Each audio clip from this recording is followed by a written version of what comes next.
முன்னாள் முதலமைச்சர் ஜெயலலிதாவின் நகைகளை ஏலம் விடுவதற்கு பதில் தமிழக அரசிடம் ஒப்படைக்க வேண்டும் என்று சிபிஐ நீதிமன்றம் உத்தரவு பிறப்பித்திருக்கிறது. கூடுதல் விவரங்களை நம்முடைய செய்தியாளர் செல்வாவிடம் கேட்கலாம். செல்வா, இப்ப சிபிஐ நீதிமன்றம் என்னென்ன ஆணைகளை பிறப்பித்திருக்கிறது?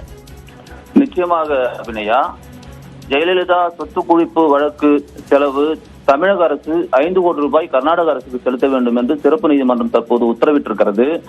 இதன் சாரம் என்னவென்று பார்த்தால், மறைந்த தமிழக முதல்வர் ஜெயலலிதா அவர்கள் சொத்து சேர்த்த வழக்கு செலவாக கர்நாடக அரசுக்கு 5 கோடி ரூபாய் செலுத்த வேண்டும் என்று உத்தரவு பிறப்பித்த நிலையில், மறைந்த தமிழக முதல்வர் ஜெயலலிதா மீதான வருமானத்திற்கு அதிகமாக சொத்து குவிப்பு வழக்கு தமிழகத்திலிருந்து கர்நாடக அரசுக்கு மாற்றப்பட்ட நிலையில விசாரணை பல ஆண்டுகளாக நடந்து வந்தது. இந்த நிலையில் கர்நாடக அரசு கடந்த 2016ஆம் ஆண்டில் ஜெயலலிதா இறந்த பிறகு அவர் குற்றவாளி என்று உச்சநீதிமன்றம் அறிவித்திருந்த நிலையில் இந்த வழக்கில் ஜெயலலிதாவின் தோழி சசிகலா, இளவரசி சுதாகரன் ஆகியோர் பெங்களூரு பரப்பன அக்ரகார சிறையில் அடைக்கப்பட்டிருந்தனர். 4 ஆண்டுகளுக்கு பிறகு அவர்கள் விடுவிக்கப்பட்டனர். இந்த வழக்கில் ஜெயலலிதாவிடம் இருந்து பறிமுதல் செய்யப்பட்ட விலை உயர்ந்த பொருட்கள் ஏலத்தில் விடும்படி பெங்களூரு சமூக ஆர்வலர் நரசிம்மமூர்த்தி என்பவர் சிறப்பு நீதிமன்றத்தில் மனு தாக்கல் செய்திருந்தார்.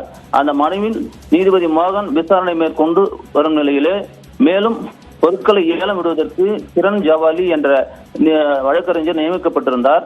இந்த வழக்கில் வழக்கு விசாரணையின் போது ஜெயலலிதாவின் சொத்து வழக்கு விவரங்களை வழக்கறிஞர் கிரண் ஜவாலி தாக்கல் செய்திருந்தார்.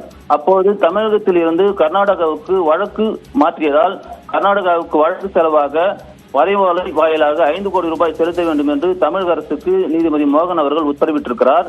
இதையடுத்து விசாரணையின் போது தமிழக உள்துறை செயலாளர் ஆஜராகி ஜெயலலிதாவின் பொருட்கள் அடையாளம் காணப்பட வேண்டும் என்றும் கூறினார். இதனிடையே ஜெயலலிதாவின் பொருட்களை ஏலம் விடுவதற்கு பதிலாக தமிழக அரசிடம் ஒப்படைக்க வேண்டும், தமிழக அரசு இதற்கு பதிலாக 5 கோடி ரூபாய் செலுத்த வேண்டும் என்று சிறப்பு நீதிமன்றம் தற்போது முடிவு செய்துள்ளதாக கூறப்படுகிறது. அபிநயா, விரிவான விவரங்களுக்கு நன்றி செல்வம்.